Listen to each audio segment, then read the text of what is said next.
In a world where zombies, ghosts, serial killers, and vampires all exist, it's Nico, Brian, Mike, and Dustin, and they are all that stand between you and the films that could end the world.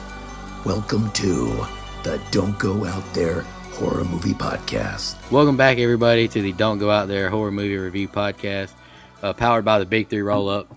Just want to thank all our fans and listeners. I really appreciate all the support.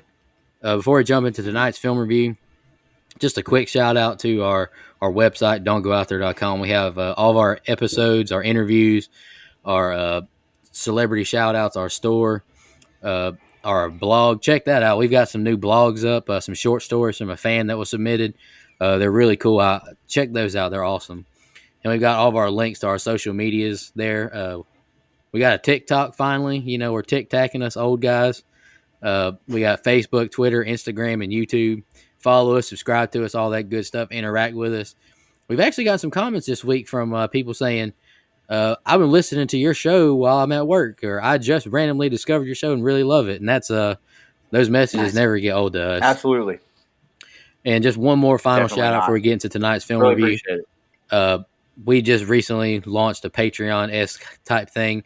We call it Blood Donors. We got all different level of tiers. Hey, sit back for just 10 seconds of your time and let me tell you a little bit more about this blood donor thing. So we've launched this new Patreon-esque campaign. It's called Blood Donors. Yeah, I love the name of that, by the way. But we've created 5 donor tiers. Look, it gives you the opportunity to earn different perks with donations in exchange for you helping us keep the lights on. You can earn t-shirts, autographed pictures. You can even join us on an episode of your choice. Please do not pick Halloween 3 or Jason X. But any donation goes straight to helping us with web hosting, SoundCloud hosting, guest procurement, just things like that. We have some of the best loyal listeners. We don't take that lightly. We love each and every one of you. Can't believe every day that we get to do this. This is a dream come true for us. Just go to don'tgoouthere.com, all one word, don'tgoouthere.com, and click donate. And oh yes, there will be blood. And heck, if you got a movie in mind you want us to review, go to Blood Donors and find out how you can get us to review a movie. Because tonight we'll be reviewing another legendary Blood Donors movie pick. Mr. Matt Sears, a good friend of the show. He's been with us since day one, honestly. And his choice is, I think it's 2007's 28 Weeks Later. I'll kick us off with general thoughts. And I will go ahead and throw this disclaimer out there. I have not seen 28 Days Later. So my thoughts are strictly just for this movie. I'll sum it up like this. If you watch this movie as just a fun, action-packed zombie movie, you'll have a lot of fun with it. If you critically review it, I feel like there's a lot of plot holes that kind of annoyed the shit out of me. But fun action movie, and the zombies look great. The effects look great, and overall, I like the movie, but I had a lot of nitpicks. Brian, you want to go next? General thoughts? Yeah, I actually, I know we haven't done 28 Days Later, but, since it's the prequel to this, let me just say I will give it credit for making the running zombie, which I love so much, actually popular. I also realized it was less of a zombie movie than this one and more of a kind of a statement of that period of time and like real world anxieties, which is actually pretty applicable today. And we can get into that whenever we do that movie, but I hate it. I actually loathe that movie. It's extremely boring. But this one, it's completely different to me. I actually really, really like this one a lot. Everything's amped up from the first one, including this cast, which is sneaky good. It's like every corner you turn around, you're like, wow, that person's in this?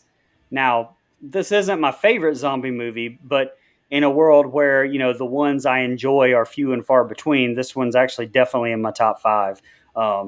This movie almost didn't even get made after the first one. It was kind of turning into a little bit of joke with Mike's favorite movie, Shaun of the Dead, coming out. But I'm glad it did. It's a really deep movie with some of the questions it asks and kind of makes you ask.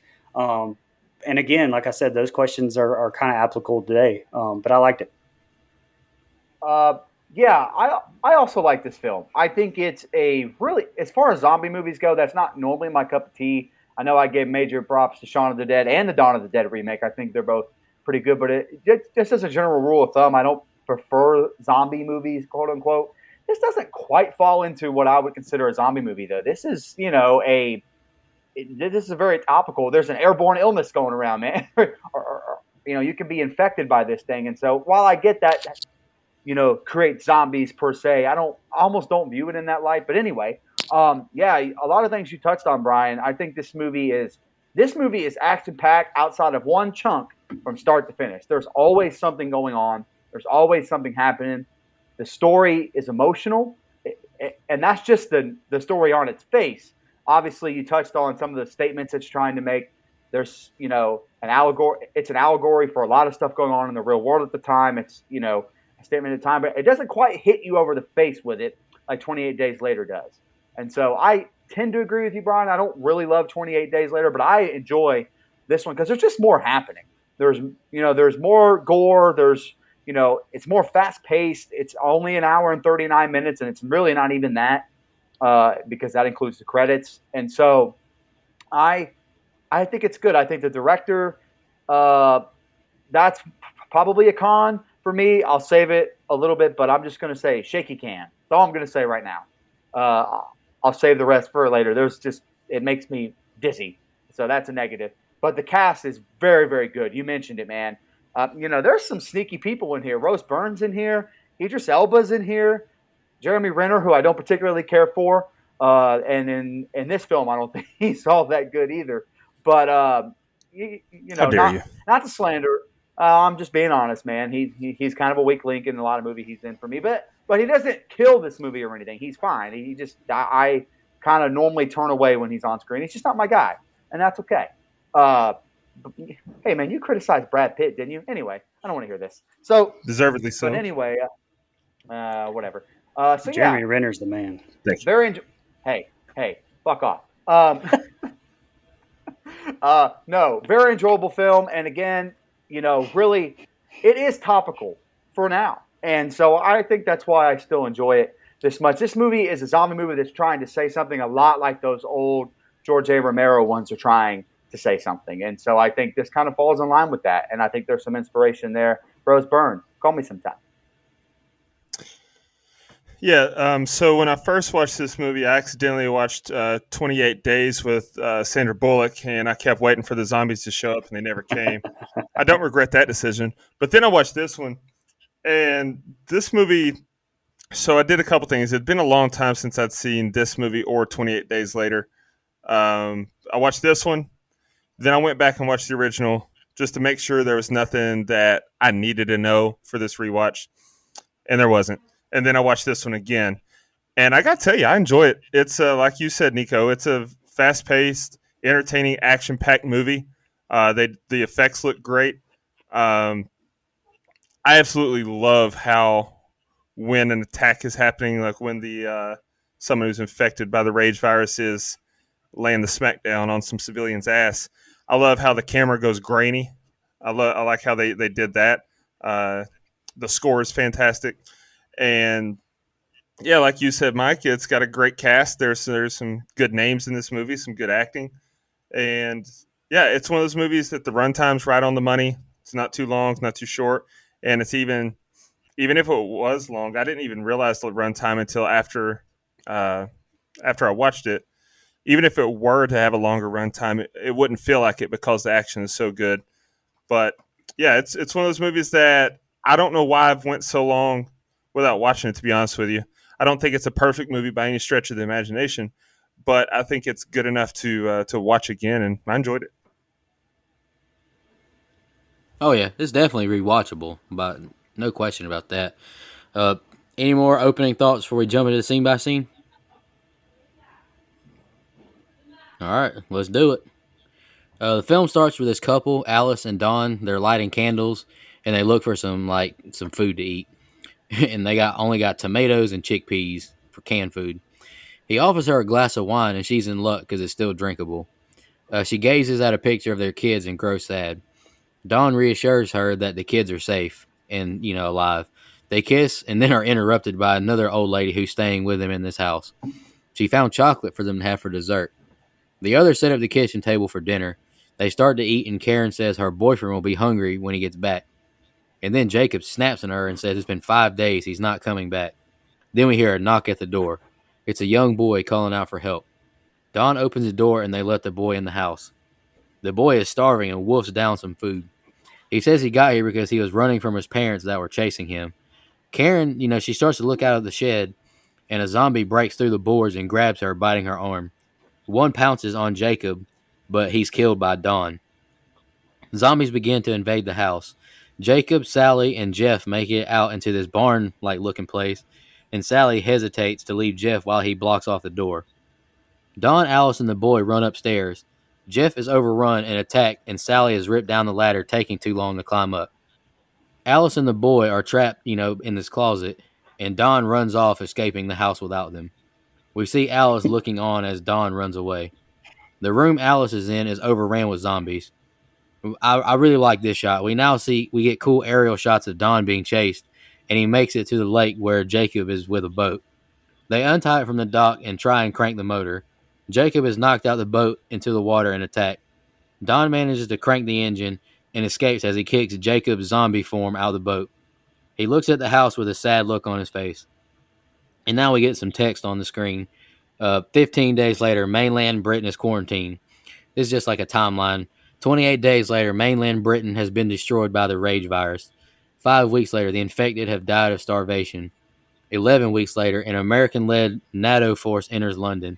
18 weeks later, mainland Britain is declared free of infection. 24 weeks later, reconstruction begins. And now we're at 28 weeks later. We meet Doyle. He's a sniper and he's on the roof of a building chatting with Flynn. They joke with other snipers about what people are doing in their rooms as they spy on people. We see an airplane land and Scarlett looks on. She's watching the new arrivals unload the plane. We see them being checked to see if they have the virus. A young boy, Andy, has an iris variation like his mother. He's 12 years old and the youngest person in the country now. He passes the test and is welcomed back into Britain. They look on as soldiers pile up bags of hazardous waste and burning other waste bags. The kids board a train with other survivors and get information over the intercom. It's forbidden to leave the safety zone and cross the river. They all seem relieved when they hear there's basic necessities and a pub available. The kids grow excited when they see their father waiting on them, and they run to him and hug him tightly. All right, Brian, that's the first two scenes I got. What you got? It definitely got started off super quick, which again was one of my complaints of the first one, and I really didn't realize this until Nico was talking about have only seen this one and not the first one. But I think because I hated the first one so much and thought it was so awful, the fact that this one is such a 180 from the first one, I think makes me like this one even more. So I kind of get it if this is the only one that you've ever, or if you've seen of the two. But they kept the same shaky cam technique from the first one and a lot of it. It's a lot better to me than the first one was with that. It really makes you feel like you're in the action, especially in this group of scenes where it's kind of tight and in close spaces.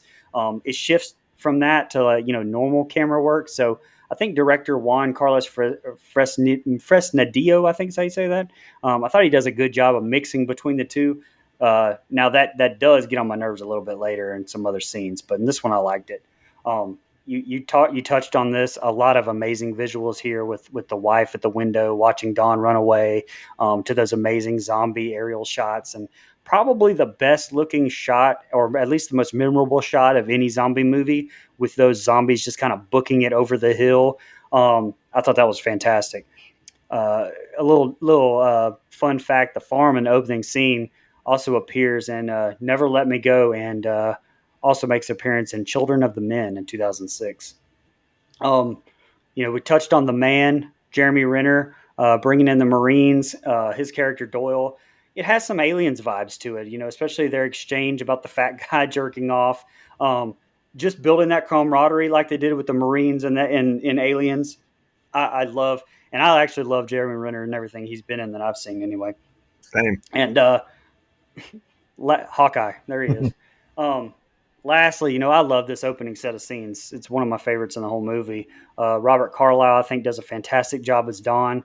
And I will say, I think he has the most interesting character arc of anybody in the entire movie, as it kind of goes from this like where you almost feel sorry for him in a way, but yet think he's a piece of shit, to like obviously the ground zero villain.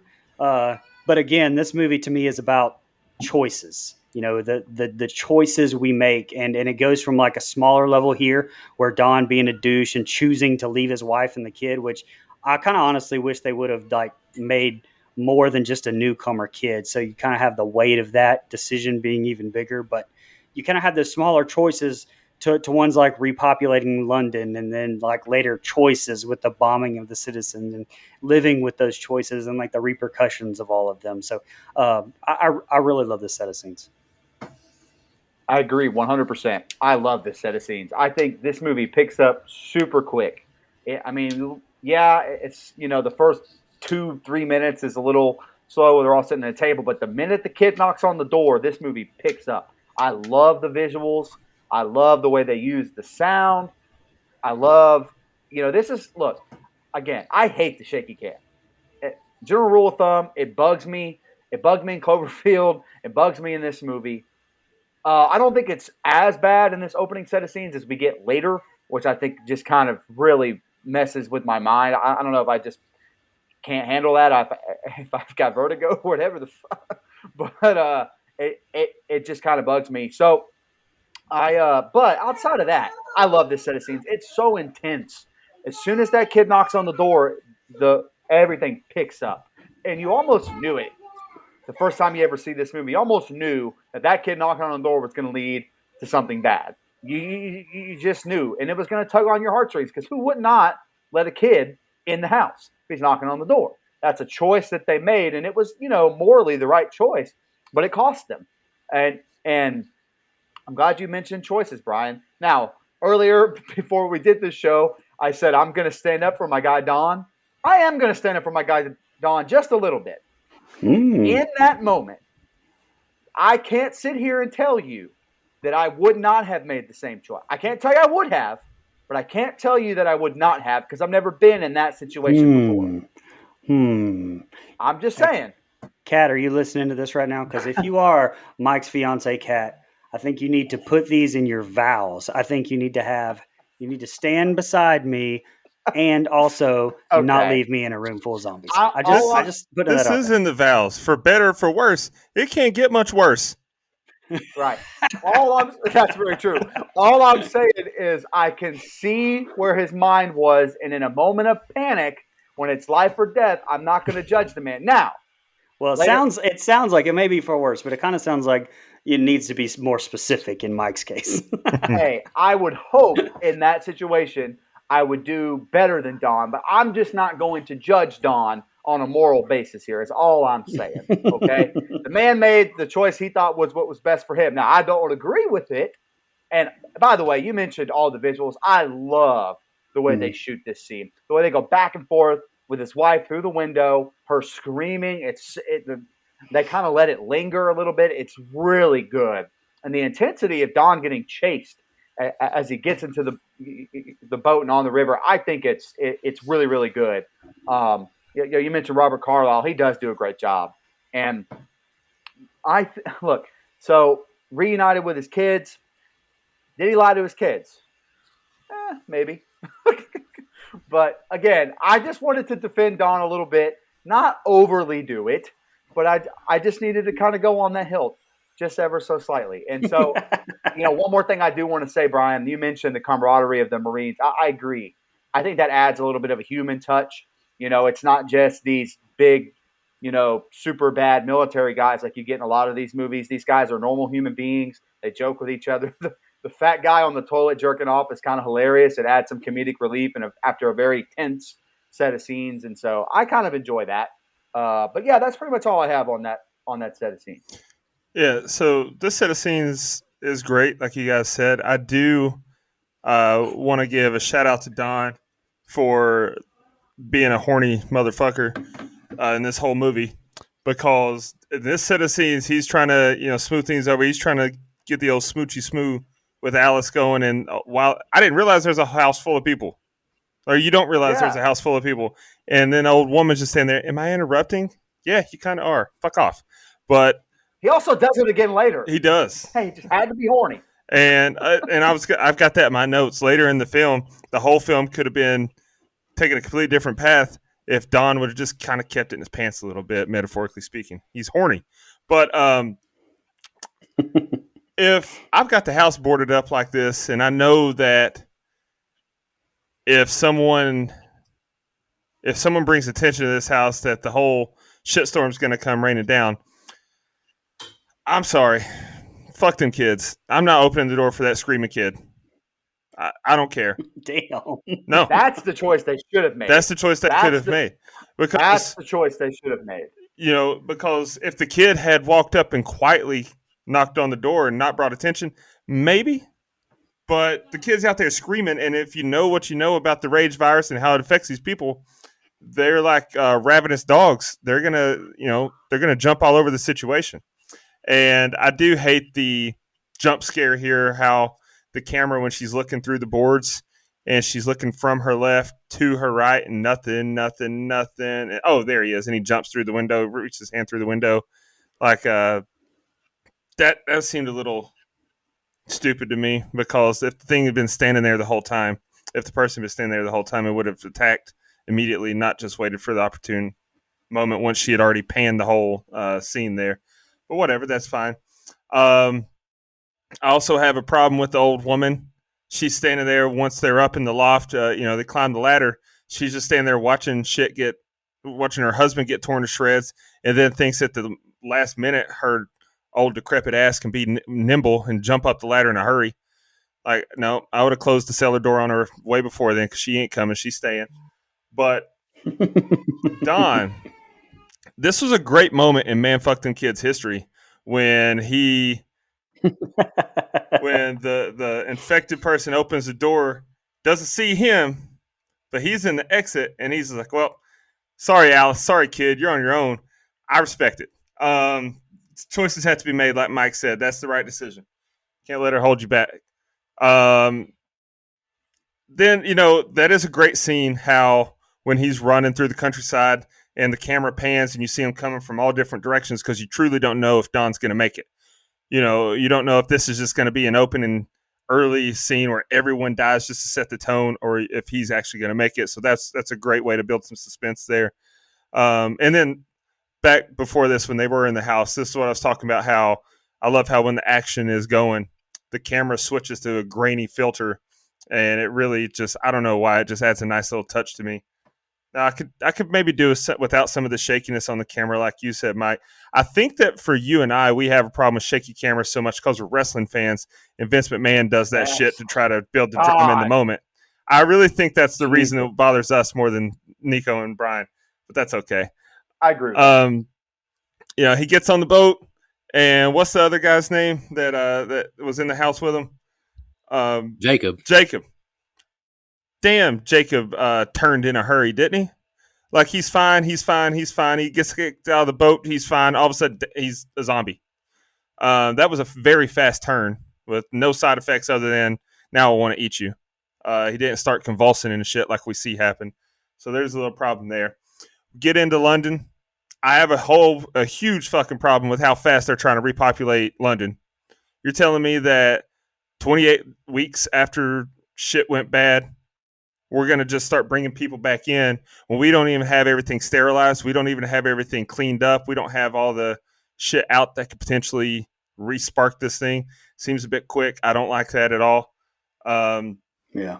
I do agree. I like the human element they added with the Marines here and the dialogue there. I was actually back and forth on it. The dialogue does seem a little bit cheesy at times, but at the same time, it's kind of so cheesy it's believable. Like just people trying to cut jokes and have fun in this strange situation with guys you don't really know that well, but your family, because you're forced to be in this moment. So that's okay. I can forgive that. But and Don, again, he's a Man Fuck Them Kids Hall of Famer, because he's going to look his kids dead in the eyes and say, I watched them eat her. There was nothing I can do. That shit cracked me up. I love it. And actually, I'll save it until we get there. But yeah, he's a bold man. Let's just put it that way, because he didn't see it, and he leaves the door open for it coming back to bite him in the ass, which it did. So anyway, great set of scenes. The action is fast paced enough to where they don't give you a chance to get bored with the movie. A lot of movies do that. They try to build this suspense and build the storyline and give you all this backstory to where by the time the action picks up, you're bored and done with it. This movie does a good job of jumping into it right away. So I really like the intro. Our Scarlett, she's at a meeting now with other soldiers. She's the chief medical officer and is upset she wasn't made aware kids were joining them. No protocol was set up for minors. The last infected human died 6 months ago, the general says. Stone asks what she's scared of, and if it comes back, we kill it. Don leads the kids to their home. We see several people, just in the town, getting supplies, being tested. Don tells them he runs the place, and he breaks out his handy-dandy badge that grants them access inside. He tells them that they'll be moving to a new house soon. He says they're not going back to their old house. It's outside the security zone, and he doesn't think he can move there anyways. Andy asks what happened to Mom. He sits them down and tells them what happened, how they were hiding out in a cottage with other people. He tells them they were trapped in a bedroom. He chokes up and tells them they were biting and he couldn't do anything, and he tried to go back, but she was already gone. And I wrote, not quite the truth. Tammy says they're just happy he's still alive. Flynn is in his chopper jamming out, looking at the picture of his son. We see shadows walk past him, and he's jump scared by Doyle. He's having good dreams, he says, and wakes up back in this shithole.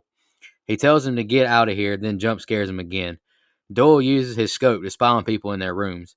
And I wrote, no one closes their blinds, apparently. Andy has a dream of his mother ripping like her face off or something like that. He tells Tammy he's worried he's going to forget what she looks like, and he doesn't even have a picture of her. He falls asleep beside his sister. Tammy and Andy come up with the idea to sneak away and go back to their old home. They somehow manage to sneak past all the military watch until Doyle gets a glimpse of them. He radios in that he's seen them sneak out the north gate. They find some abandoned scooters outside of like a pizza place, but it doesn't have keys in it. Tammy goes inside the shop and sees a dead body. She freaks out at first, then sneaks towards it once she sees the keys.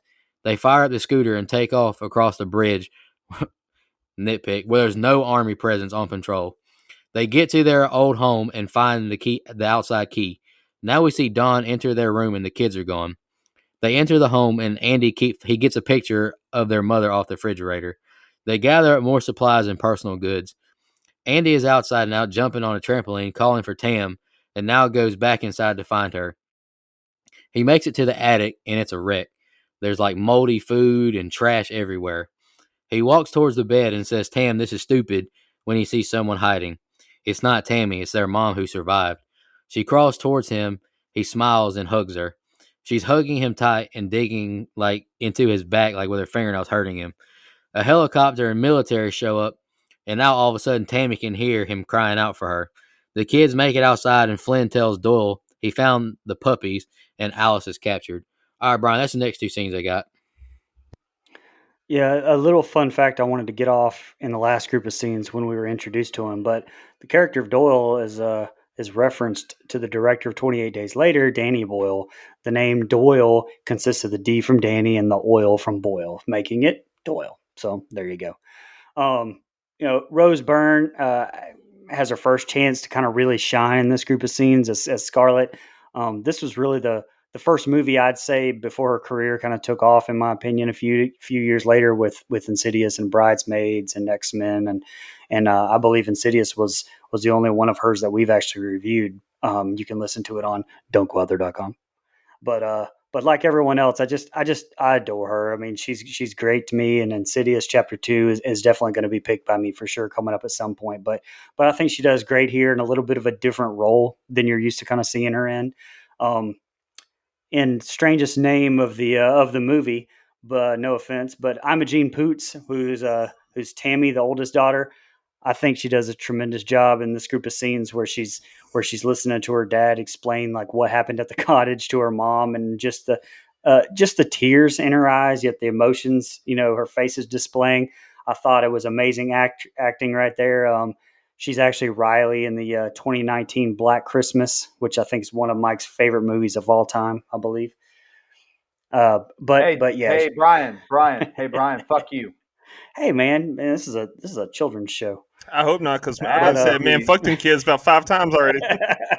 that movie sucks. God, this movie does not. Anyway, she was also in V for Vendetta as well, briefly. But props to Carlisle as well. But Imogene stole the scene.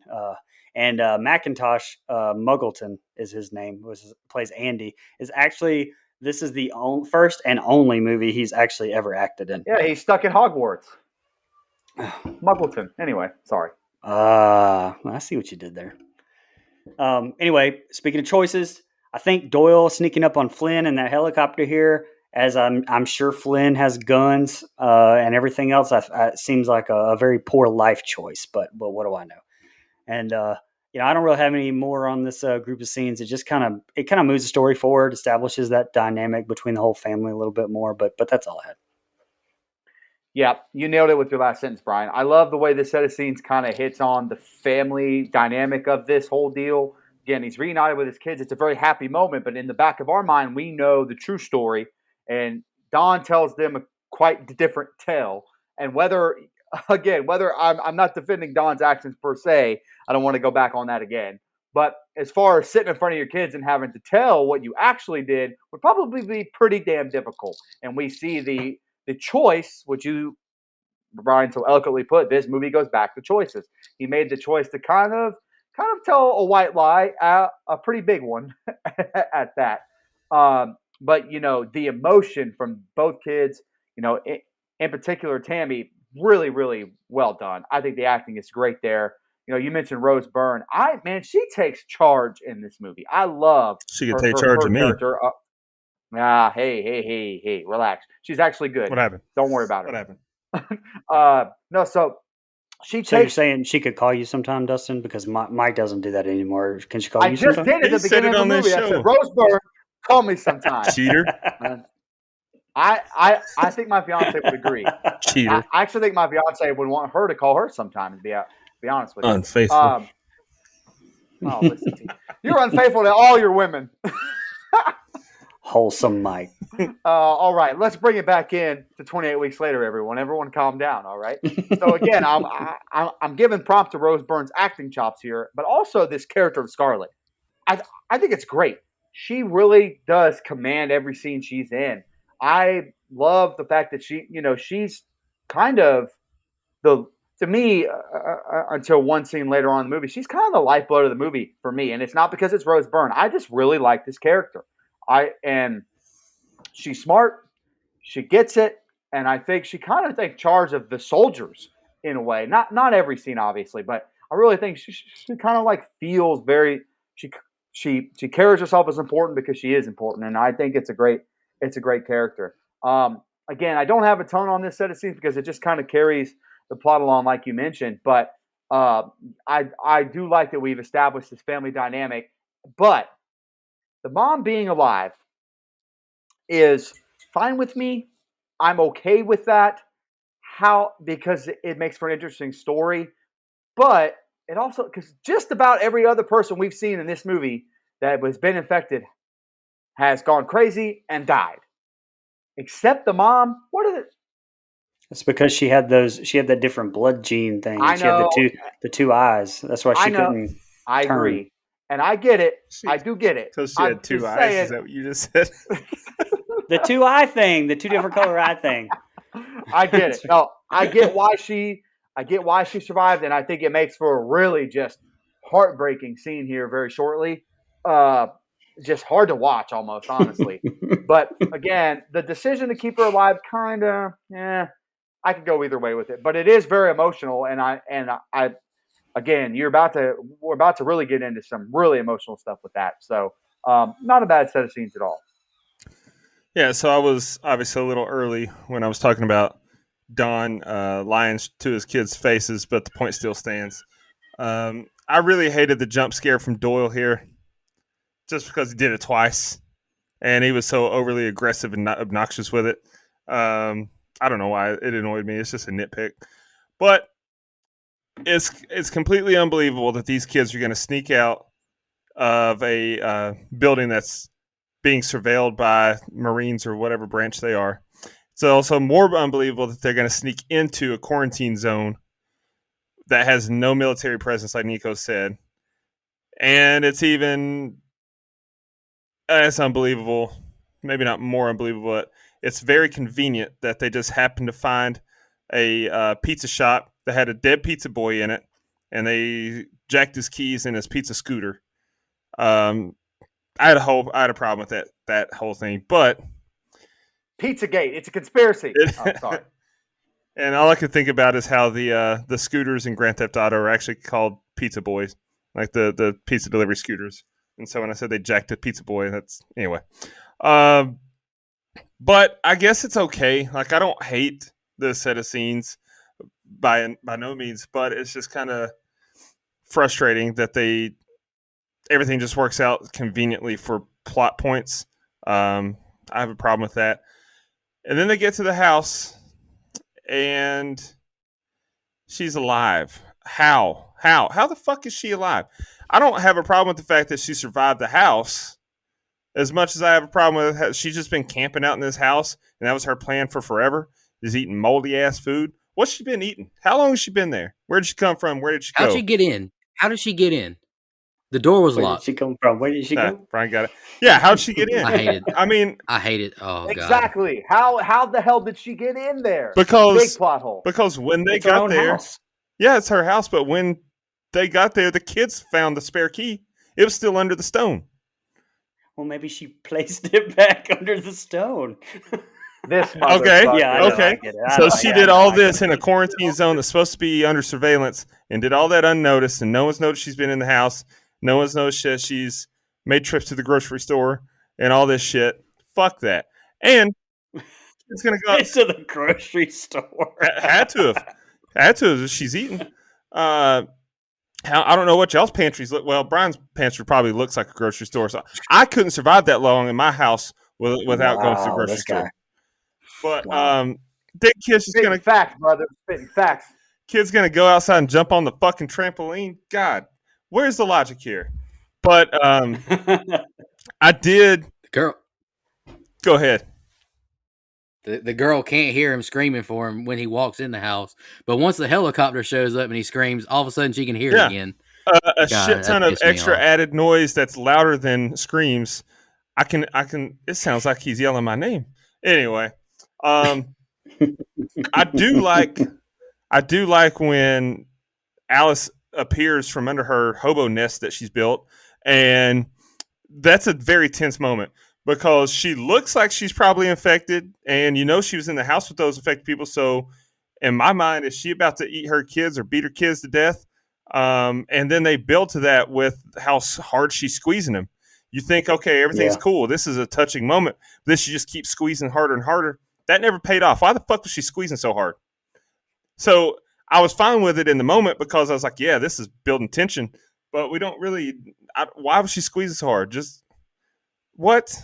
It didn't. Anyway.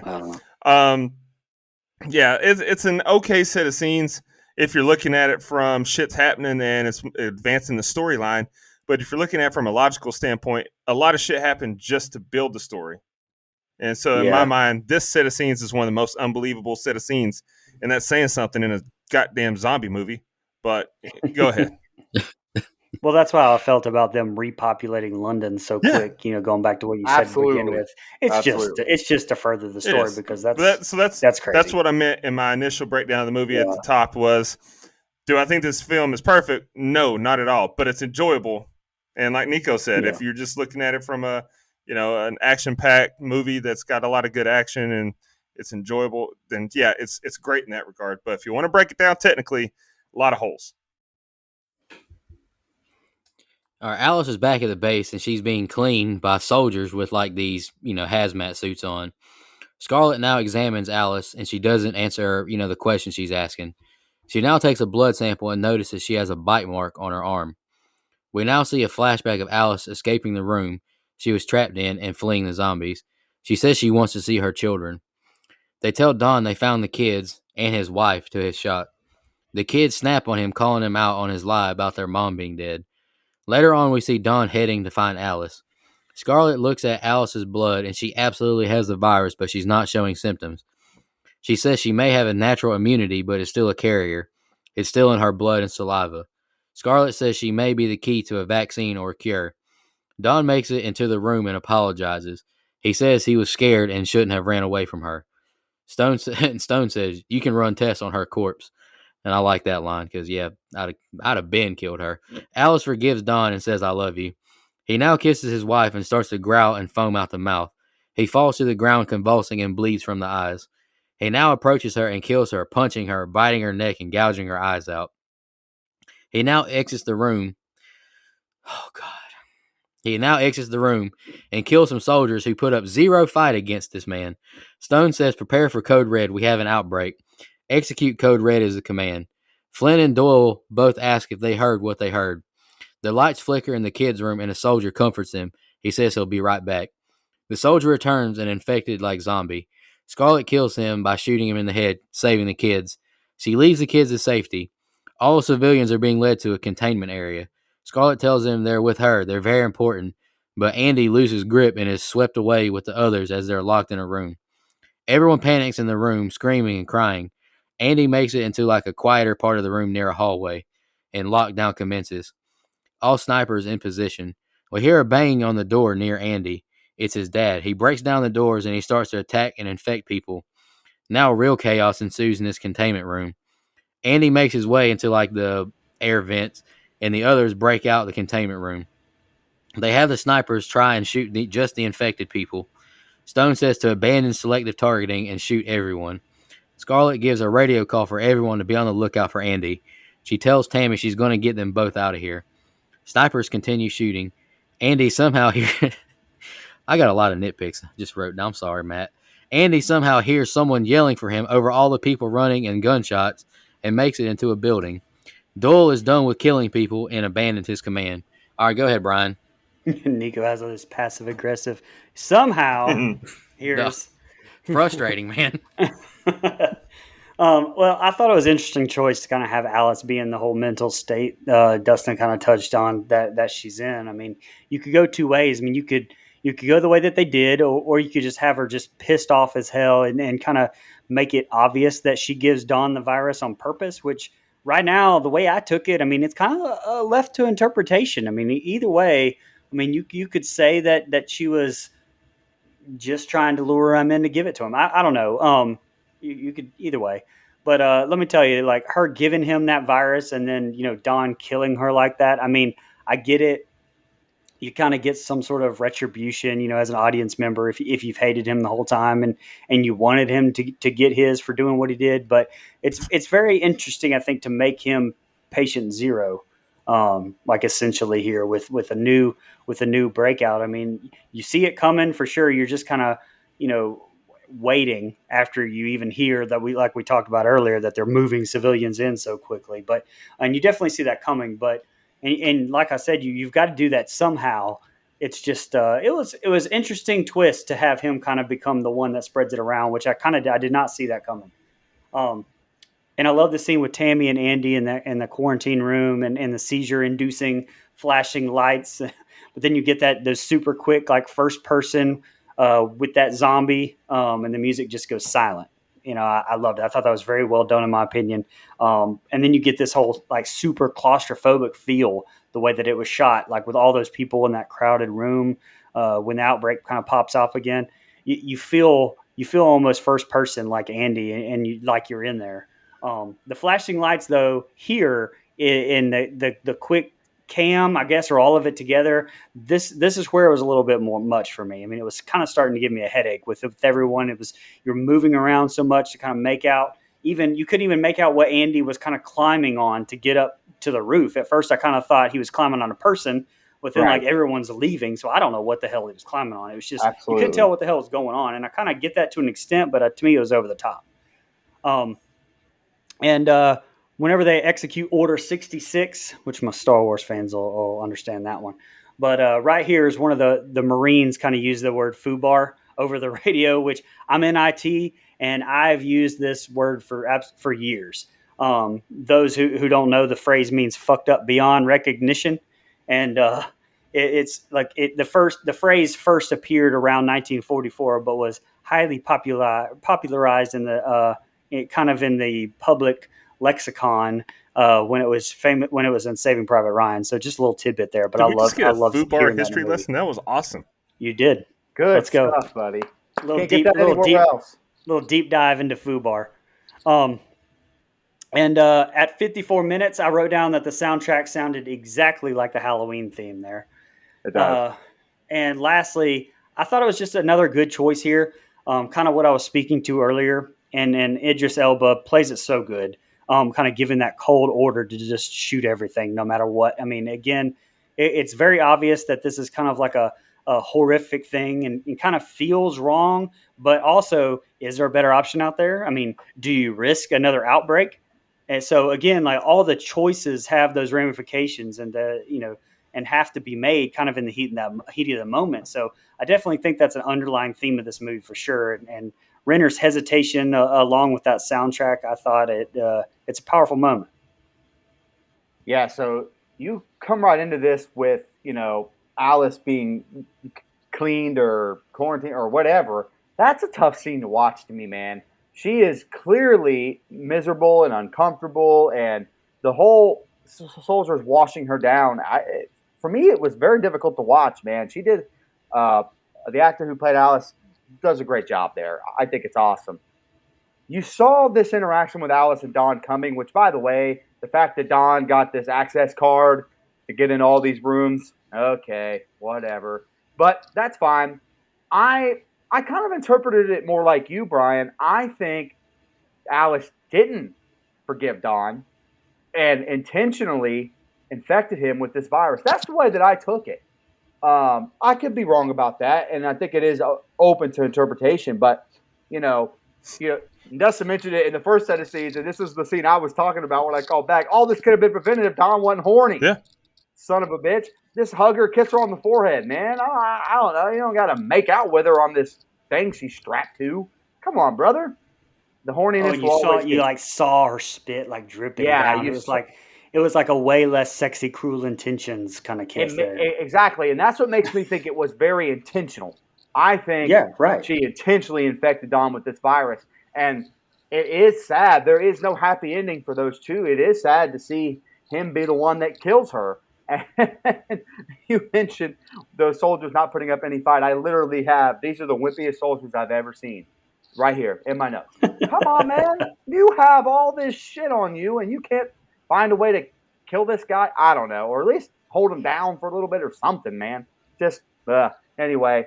You mentioned, when stuff starts to break out again and the room is crowded, they do a really good job. And again, this shaky cam gives me a damn headache, but they do a good enough job to make you feel like the walls are closing in on you. And I know, that's claustrophobic, but you can kind of put yourself there. It is very weird. And this movie is, I've said this with some other movies we've done. This movie is kind of dark, like shot very dark in places. And so even on a really good TV, it's hard to see some of the stuff that takes place. Right. And I don't know if that was just me or if everyone has that about this movie or whatever.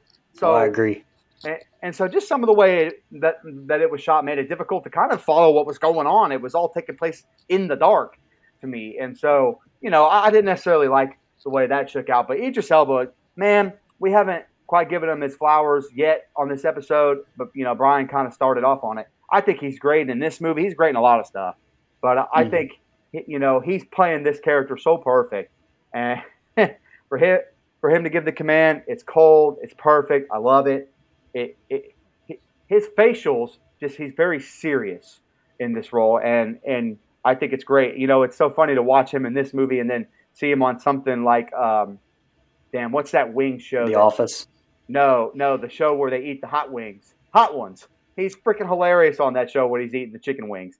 But to see him there and to see fuck Stringer Bell. If you watch The Wire, fuck Stringer Bell. I don't like Idris Elba in nothing. Well, come on. But, hey, I wasn't going to throw him out in The Wire because that's one of my favorite shows of all time. And he's so good at that character. I don't hate him. He's like a bad guy in wrestling. I don't care. Yeah. It's all good. He's good. If you're good enough. Yeah, no, he's great. But you're right. Fuck Stringer Bell. But Big love to The Wire. We should start a Wire podcast, doesn't? All right. Anyway, no, there's a million of those. We're not doing that. But yeah, I enjoy this set of scenes because there is a lot of emotion at the beginning, and I like that stuff has really picked up now.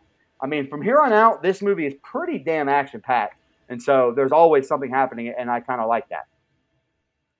Yeah, this set of scenes starts off with a very tough to watch scene when she's getting sterilized and she's screaming. Like, it's brutal because at this point you still don't really know what her mental state's like, It's awful, which I'm man. sure is in shambles because of everything she's gone through. But you don't know if she's infected or she's even realizes what's going on, and they're just spraying her down and scrubbing her. That's tough to watch.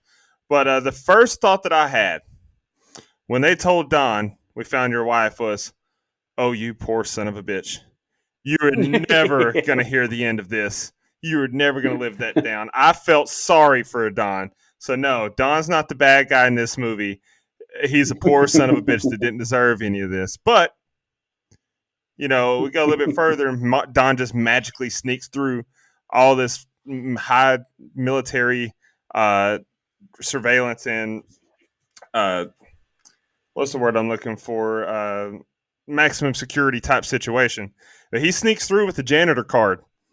Okay, but then he gets to her. He gets to Alice, and he's telling her, "I'm sorry, blah blah blah." Nah, I take back everything I said. He deserved to die, not because he's a bad guy though. Like I could forgive him for everything he's done up to this, but because he's so damn horny. He's trying to get some action from his wife that's still strapped down to a table. And she's still undergoing testing to see if she's a threat to society, if she's safe for public. I don't care about none of that. Kiss me, baby. Let me taste you a little bit. And he deserved it.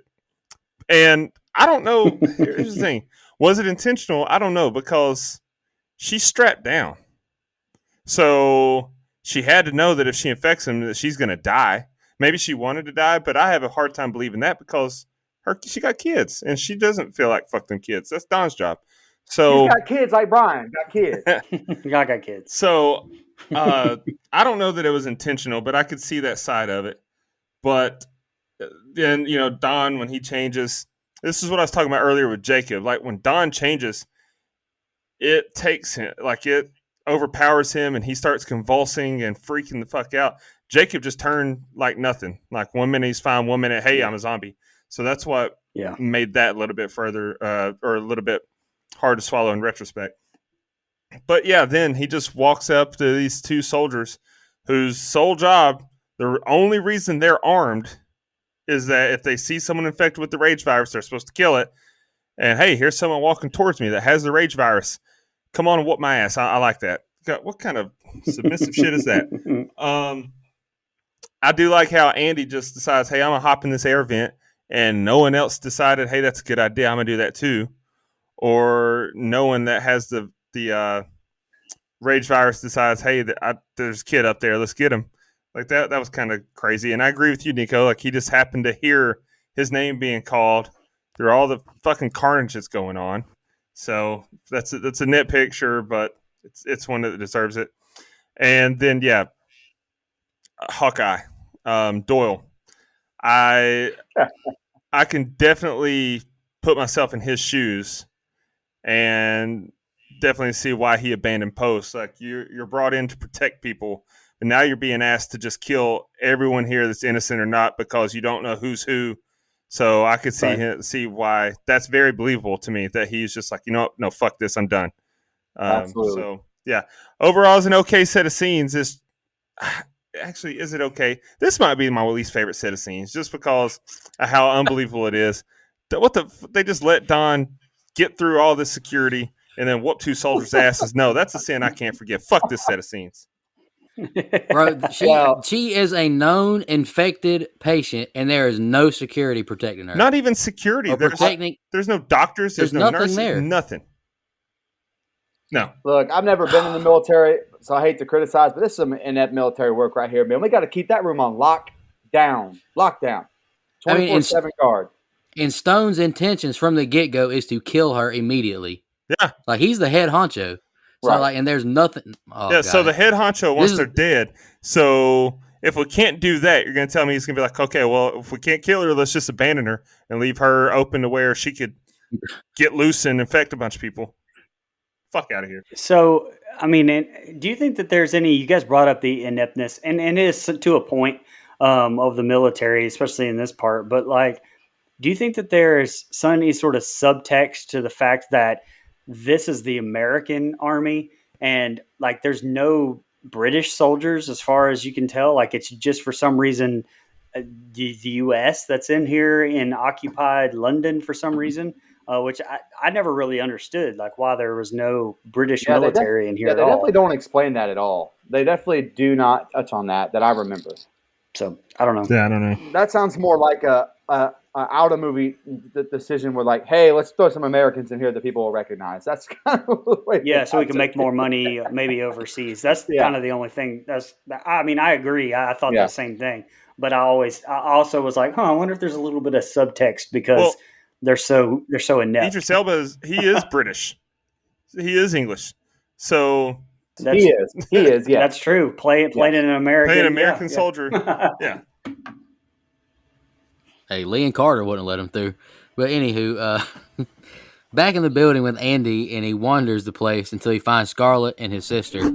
Scarlett tells everyone it's code red. That's why they're shooting everyone. And Andy tells Tammy that Dad is infected.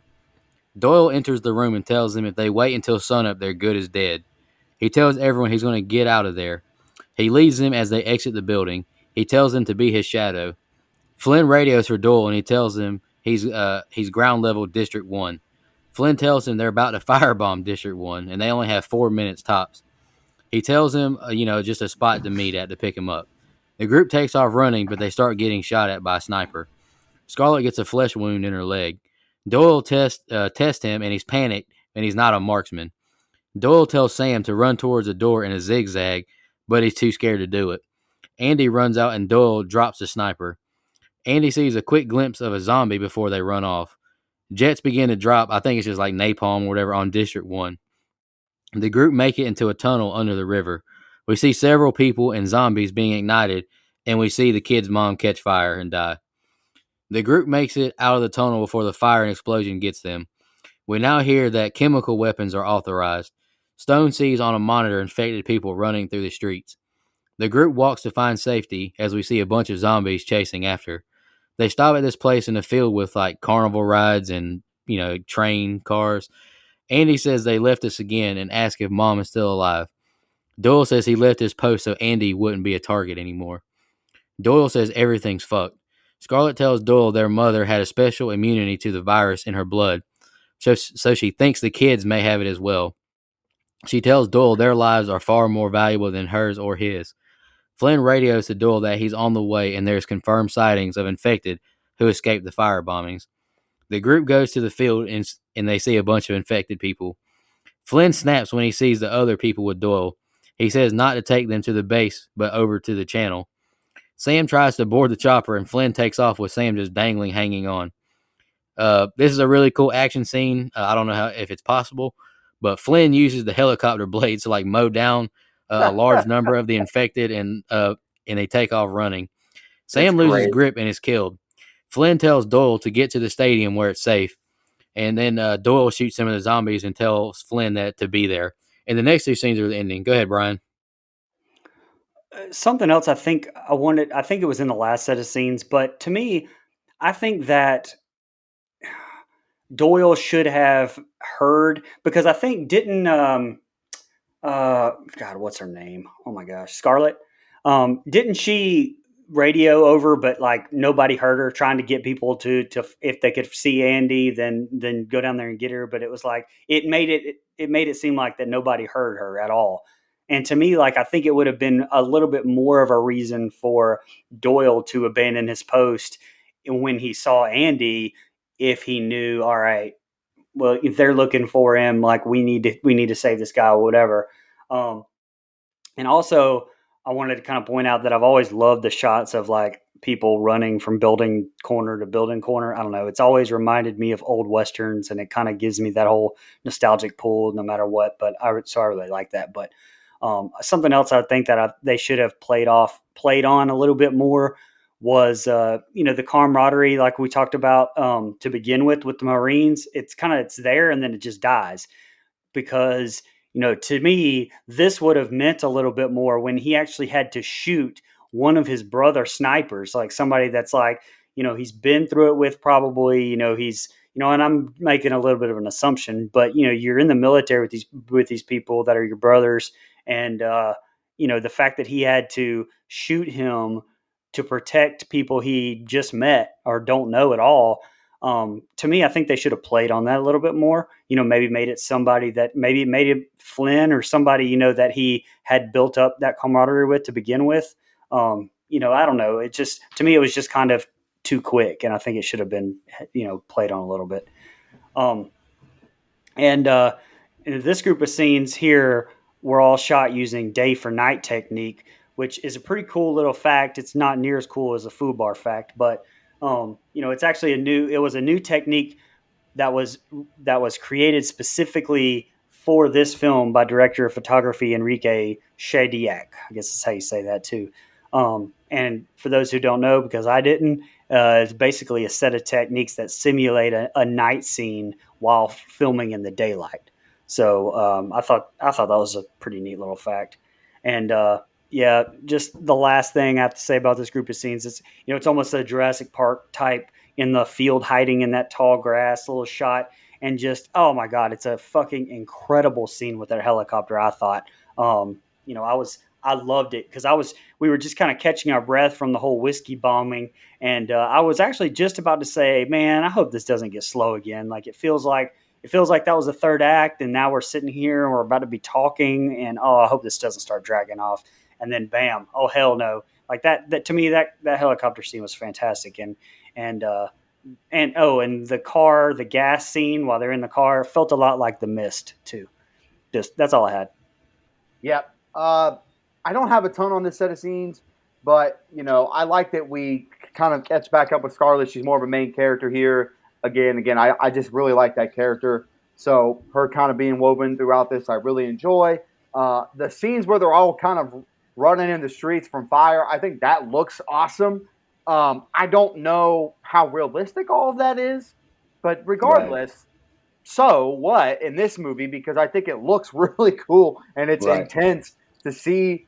And man, that makes for some really just like heart-wrenching stuff when the people do catch a blaze. I think it's, really, really well done, really well made, well shot, everything right there. My big thing with this set of scenes, and really the most important thing, is something Brian just touched on. This fucking helicopter scene. This is awesome. I know it's unrealistic. I don't care. It's badass. It made me want to go buy a helicopter with a loan that I got from Nico because I know he's the money man. And so just to have the chopper. I don't do good Arnold but I may do good Dr. Loomis, but Arnold Schwarzenegger is not really where my bag is. But I love this scene. It is cool as hell, and I don't think I've ever seen it in any other movie before or since, where basically you're using a helicopter as a weapon of mass destruction. That's pretty badass, man. And not like flying in and using it as like a sniper thing, as the weapon itself, the blades coming in and taking out a bunch of people. I think that's awesome. It looks really good. It's unrealistic as hell. I wouldn't buy it for a second. I like where Nico said that he didn't even think it was possible. He's right. I don't think that is possible, but I think it makes for a really cool scene in this movie. So that was my takeaway. Probably my least favorite set of scenes in the movie outside of the helicopter kill, though. Yeah, I don't have much on this set of scenes other than what you guys said, so I'm not going to rehash all of that. I'll just say that it really annoyed me how Andy decided to run a straight line and he didn't get shot. The motherfucker was not running serpentine at all. Just ran a straight line, and sniper couldn't hit him. I really hate how Don all of a sudden learned stealth. Like, I thought the whole thing with the people that were infected with the rage virus, his whole movie has been they're chaotic and they go hardcore all the time, 100%, balls to the wall, kill machines 100% of the time. But Don all of a sudden decides to become stealthy and be quiet and sneak in and out of frames when it's convenient for the plot. Hate that. Yeah. Um, Yep. but I think that the one thing that this set of scenes does that I really wanted to commend them for is it really does a great job of building the characters for Doyle and Scarlett. Like, you actually care about them. A lot of movies, they try to sneak stuff in to make you care about characters and fail. This one gets it right in these two regards, so I like that. And then, my man Flynn flying in with the chopper, like you guys said, I just got to rehash how awesome that was. I don't know that it was unrealistic. I mean, we are talking about Link from the Matrix trilogy here. So he's a certified badass. So True. it's very believable to me. And just the visuals that we see on those kills, the heads being chopped off and the bodies being cut in half. This is some great special effects on these deaths and on the severed torsos and everything that we get from the aftermath. So I really like that as well. Spoiler, my favorite kill is all them motherfuckers that got mowed down. I wrote the same thing for my favorite kill. Same thing. So, yeah, I mean, overall, it's an okay set of scenes because they did a lot of good in building the character art for Doyle and Scarlett, and those deaths were awesome. But it could have been a lot better had they just not blatantly disrespected the plot or disrespected reality for plot points, plot convenience, in the way that they made Don move. But yeah, go ahead. All right, here's the ending. The four get up and run back into town. They see gas has been dropped, and they hide out in the car. The zombies attack the car, like the windows and all that, as they close off the vents inside and cover their mouths and noses. We see the zombies outside the car die from gas inhalation. Scarlett tries to crank the car to no success. Doyle sees in the rearview mirror soldiers with flamethrowers. He jumps out and starts to push the car to get a running start. He tells her to pop the clutch as he's lit on fire. She drives the car off as the kids watch Doyle burn alive. Scarlett is a terrible driver, and now a helicopter starts to shoot at the car. She now drives the car down some stairs into, the subway or something. The three walk until they make it to the stairs. Scarlett has them hold the rails as she guides them with night vision on the sniper. Tammy panics as she steps on corpses. Andy and Tammy both fall down the stairs. Scarlett yells out for them. Tammy says she lost Andy. Scarlett turns around and it's Don. He attacks her, killing her, beating her with the sniper. Tammy grabs a sniper rifle and finds Scarlett is dead. Andy walks along the subway calling out for help. Don appears and pounces on him. He bites his neck and looks up as Tammy yells. He runs at her and she shoots him repeatedly, killing him, and drops her gun crying. Tammy approaches Andy and Andy runs away from her into the subway tunnels. She chases after him and he falls over. She looks into his eyes as he asks, "Am I one of them?" I wrote, he is infected but has not become the zombie. I guess he has the same immunity as his mom. They follow the tunnels until they make it to the stadium. Flynn is there with a chopper and stops them, asking, "Where's Doyle?" Tammy says it's only them. Flynn has them board the helicopter and they take off. We get some cool aerial shots of all the carnage and destruction, them flying over the water. 28 days later, we hear a voice over the radio. "We need your help." And we see the zombies, the infected, have made it to Paris. All right, Brian, that was the ending. What do you think? So actually, in the shooting script, it's Scarlett who is burned to death while trying to get the car started, and Doyle, who is beaten to death by Dawn in the subway. I'm really glad they changed that around. I think that they changed it at the last minute because they felt like killing Doyle first and then leaving the children with Scarlett would kind of create more tension for the audience. As leaving them with Scarlett as opposed to Doyle. Kind of makes them more vulnerable. But yeah, that's a nice change. I'm definitely glad they changed that. I kind of wish that Scarlett would have, not because my love for Rose Byrne is well documented, but I wish that she would have survived. I think that I don't know. I just would have liked to have seen that, but I did enjoy them letting Tammy finally get the kill on her dad. And you guys, especially Dustin, you've talked about this the entire show. This is where I actually wrote down the fact that it was not believable whatsoever that Don is still here, that he survived all of everything. just because he was patient zero. I think that's dumb because he's not some Dracula level zombie here. But it made for a decent story. I think that the reason, well, I know obviously the whole reason that they made him survive was for this moment right here, and I thought it was fine. So it was an okay ending. It's for a pretty decent movie. Yeah, I think the ending is fine. You mentioned, the order in which Scarlett and Doral were killed. I am glad they changed that because I do think if they're with Doyle, I would. I mean, I know in the shooting script Doyle dies, but like as an audience, I would have had the feeling that he's going to survive because he's protecting these kids. But you have a very vulnerable. And look, I don't know if this makes me sound sexist or whatever, but it does make them feel more vulnerable with Scarlett in a good way, in a suspenseful way, in a what's going to happen way. And so, plus she's gimp because she got shot. So I mean, that's right. Yeah, and again, I like that that call being made. What I don't like is Scarlett's kill. I think the night vision stuff was pretty bad, honestly. But that's just a preference as far as shooting stuff in night vision. Just not my cup of tea anyway. And so to have that go down that way, I don't really like. You mentioned the scene in the car with the gas, and even as he gets out and pushed, like all that does kind of remind me of The Mist. I wonder if there's some just some overlap there or whatever. But again, I really think the ending is fine. It's nothing special, but it is kind of bleak in a way. As far as 28 days later, you get a little bit more of a light ending, like that might everyone this group of people is going to make it. And 28 weeks later, you get a very not super duper happy ending, and I like when a movie does that.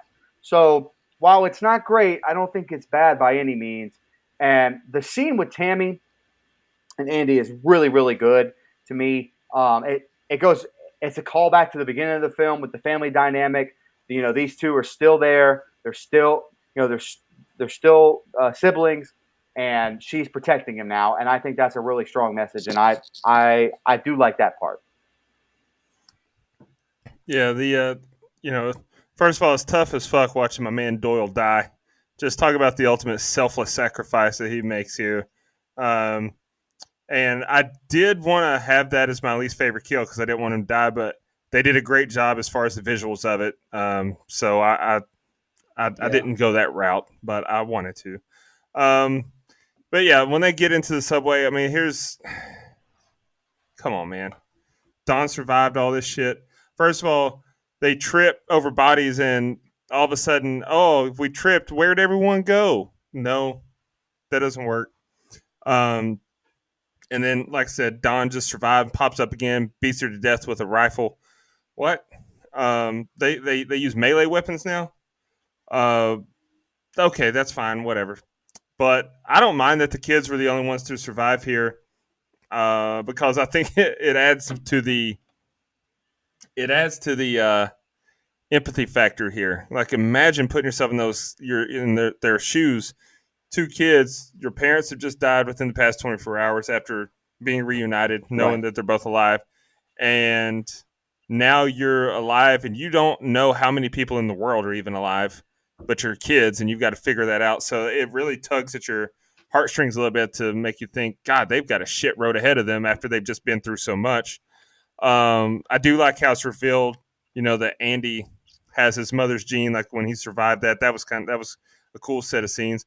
Overall, it's not a terrible ending. I like how they set it up to where there could be a third, and it's been in development or the early stages for a while now, called 28 Months Later, but I don't think it's ever going to happen, to be honest with you. But I like how they show. They've got some sort of like lawsuit, I think, going on, the same as I think Friday the 13th, where they're just fighting, and apparently the people aren't even talking, don't care. And I've read the same thing where people just think that it's not going to get made whatsoever. Yeah, it's just tied up in litigation hell right now. But I do like that, though, how they show Paris and like, oh shit, this is spread off the island. This is off of Great Britain. It's going elsewhere. Yeah. So I like to get that. But overall, it's a decent ending. like I said from the get-go, if you're just wanting action, fast-paced, it's got it pretty much the whole way. It does slow a little bit in the last third of the movie, but not enough to make it unwatchable by any stretch of the imagination. And the ending was satisfactory enough for me. And All right. and Go ahead. you brought up 28 months later. I mean, and I can kind of understand. I mean, this movie was what 13 years ago, 14 years ago now, and it's just that was like during a time too in the early 2000s where like we got a whole lot of zombie movies kind of all together with with World War Z and I Am Legend and the Dawn of the Dead remake that I love so much. And it's like I think that I can understand a studio not really pushing too much to kind of have another one made. Although maybe now is a good time to kind of bring that back because we haven't really had a good zombie movie in a while. Mm-hmm. Any more final thoughts before we jump into a couple fan questions? All right. Awesome friend of the show, Shan. She commented. She said on the post to Matt, "This is a great choice." I read before that the film was somewhat of a commentary on post 9/11 and how do we live with the choices we made. Military, long-term occupation, and loss of privacy. Do you think, without getting political too much, horror movies that address issues in society are a good way for us to deal with larger issues, but still having that detached escapism? Or should horror stick more to things like slashers and whatnot that are just fun watches? Anybody got any comments on that? I think if it can be done well and done right and use enough subtext and you don't put it all in my face like Black Christmas did and 2019 did, if you can do it well enough. I mean, Halloween 2018 had political undertones as far as, strong women, the Me Too movement and all that stuff. It's in there. It's just not in your face. And I do think horror movies are actually a good outlet for taking on real issues, but twisting it in a way where it still feels like escapism. It still feels like you can get away and just watch the movie.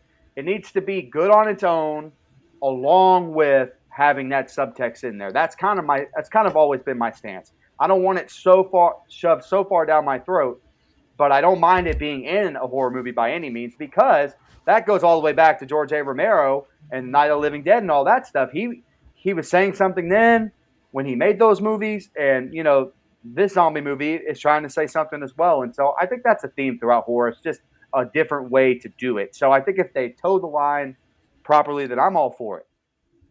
I'm never gonna. Yeah, I think go it's. ahead. Go ahead. No, you go ahead. Go ahead, Dustin.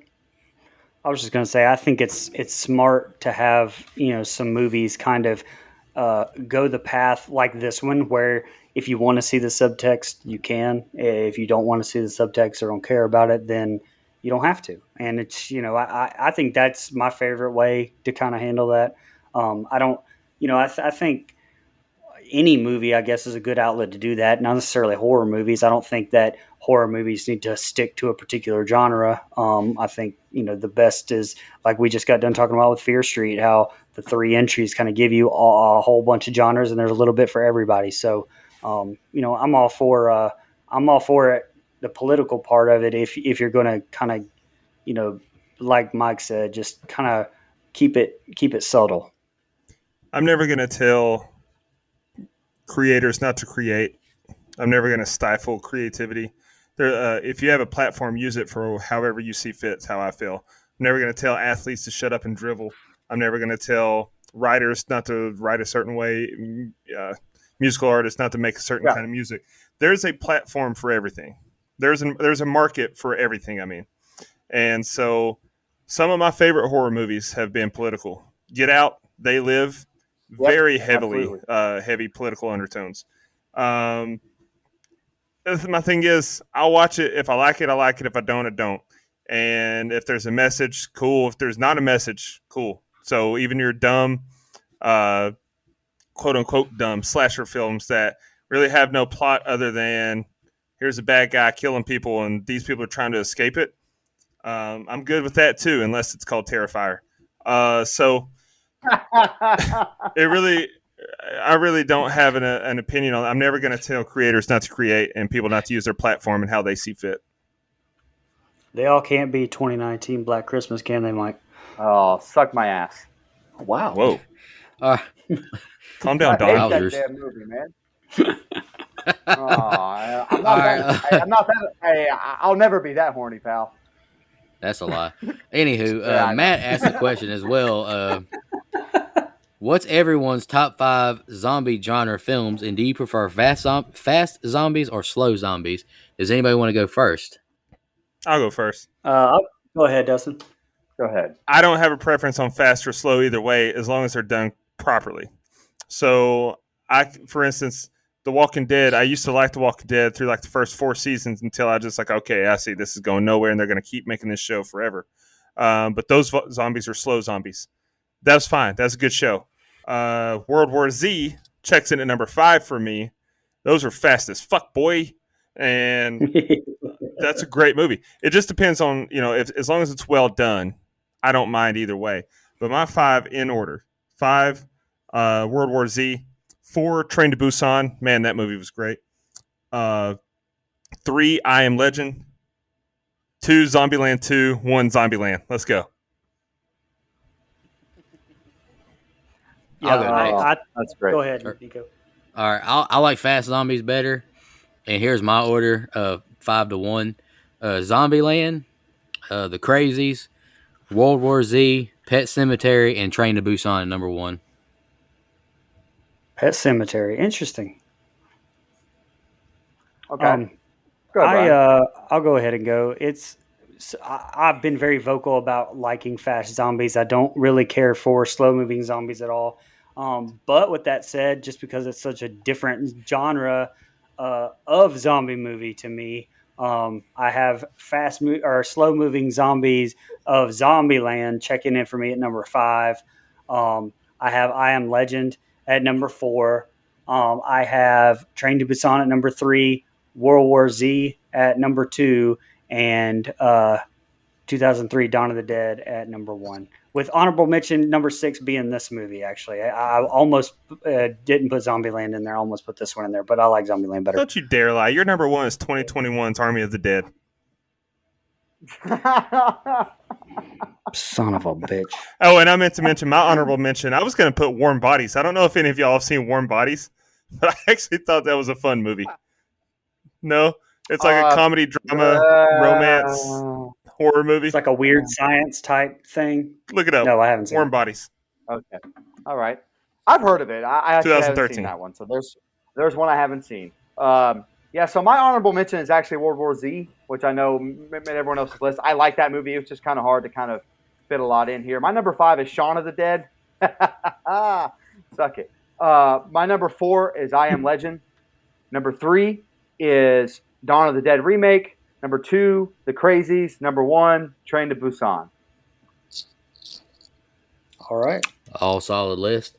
Hey, I've actually got a fan question too. It's from I don't know, this guy named Fustin Drinklin. I don't know, but he said, "What type of money would zombies use?" Of course, that would be cryptocurrency. I mean, come on. All right, guys. I'll see y'all next week. Oh, That's that. this was a good episode. That's that good. Wrap it up, Box. That's that Wrap it up, good Box. deadpan humor there. Oh, Fustin Branklin. Did you just say deadpan? God damn it, I'm out of here. Deadpan humor. All right, let's knock out fun facts real quick. I only have one. We've said quite a few of them tonight, and this one might have been said, but according to director Juan Carlos Fresnadillo, I might have said that wrong. Sorry if I did. Composer John Murphy had only 2 weeks to compose the entire score for the movie, and Dustin said it earlier. The score is awesome. That main song or whatever is badass. Fantastic. Yeah. That's the only one I got. So whoever's got some, go ahead. I don't have any. I said all mine. I don't either. Okay. Money Mike. Hey. So this movie had a $15 million budget. Again, it took a really long time to make this movie. This movie had a $15 million budget and made a whopping $64 million worldwide. So made its money back and then some. So the fact that we haven't got 28 months later kind of surprises me. All righty, let's jump into our favorite kill, least favorite kill, and the rating. Did anybody in particular want to go first, or I can kick us off. Go ahead, man. All right, I'll go first. Favorite kill? I wrote hard to not pick the chopper kills, but I chose Alice. Uh, I don't endorse domestic abuse by any means, but getting to see the kill and Don's transformation, I thought was really cool. Least favorite, I just wrote, I'll just go with any of the sniper shots because there was a bunch of those. Rating, like I said earlier, I haven't seen 28 Days Later, so this rating is based only on this film by itself. Pros, fun action scenes with a good cast. I thought the zombies looked great and the effects looked great. The overhead shots were nice and the score was great. I have a lot of cons. Uh, I wrote, how did Alice survive?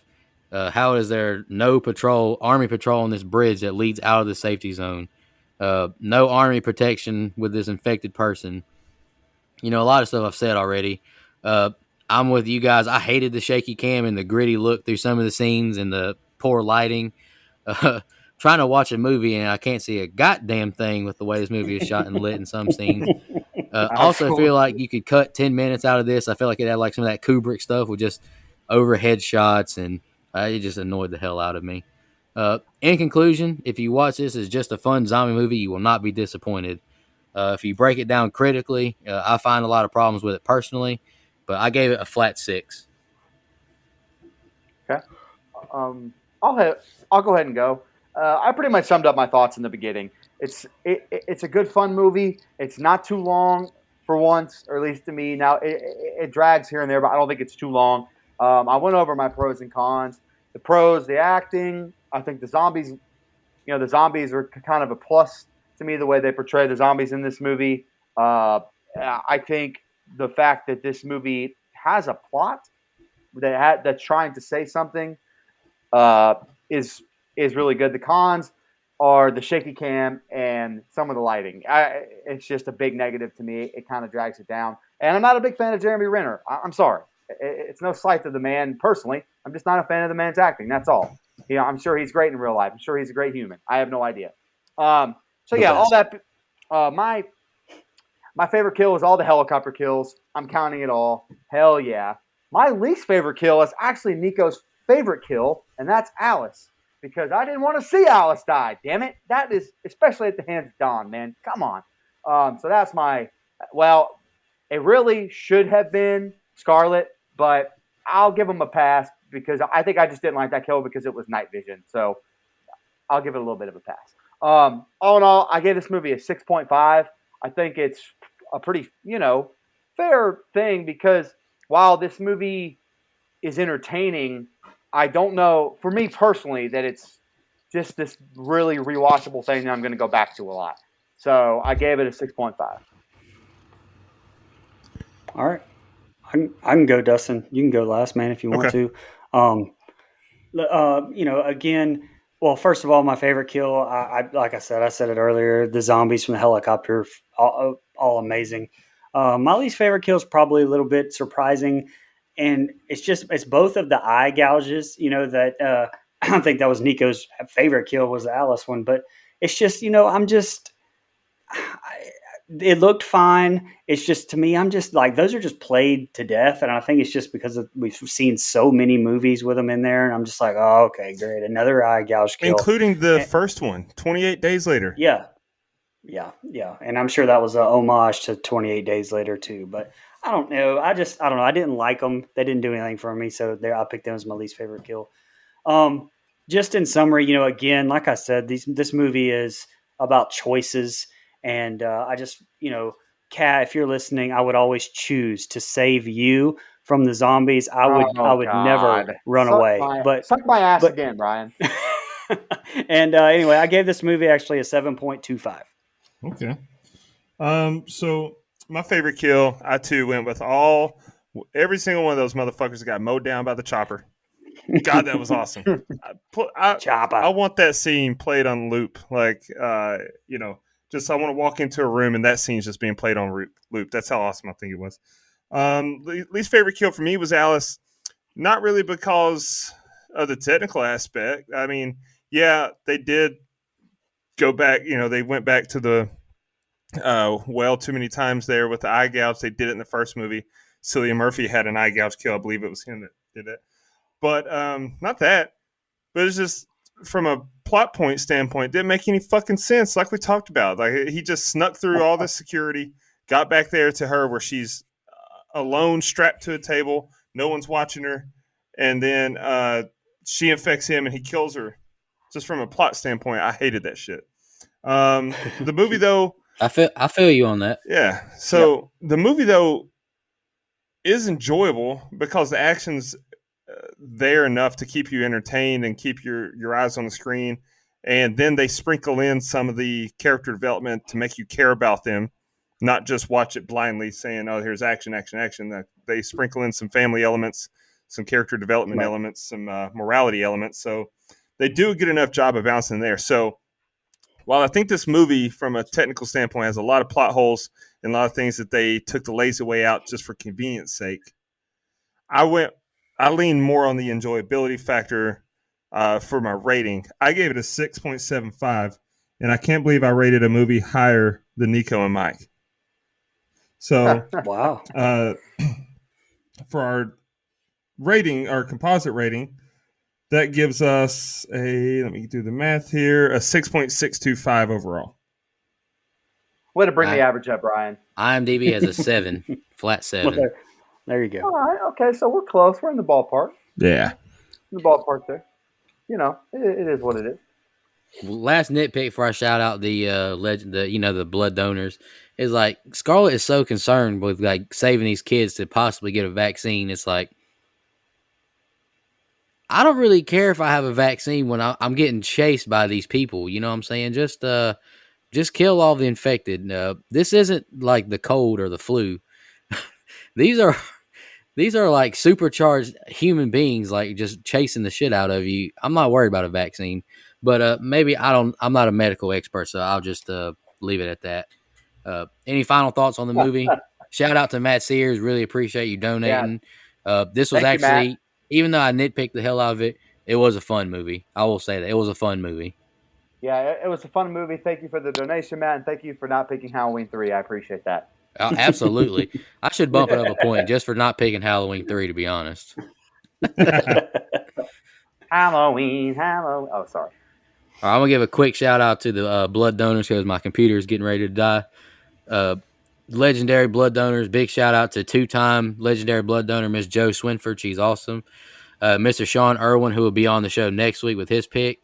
Mr. Matt Sears, whose film review we did tonight. Miss Shan Petrusevich, big shout out to her.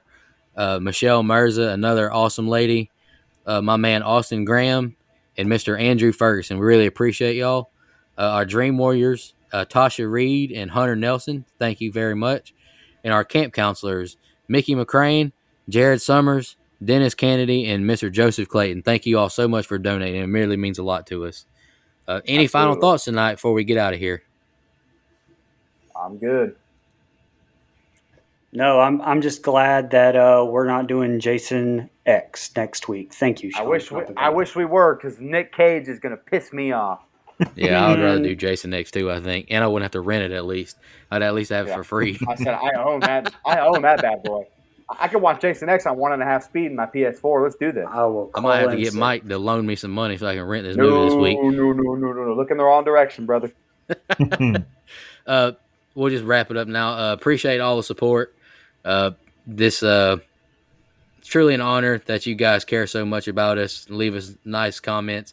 We've gotten several DMs and messages and comments on Facebook, Instagram about how you've just found the show. You're really loving it. So that means a lot to us. And keep giving us feedback. We really appreciate it. Y'all have a good one. And rate us 5 stars on iTunes, please. Yeah, we got 148 right now. We need 2 more. Get us to 150. Make it happen. Just want to remind everybody.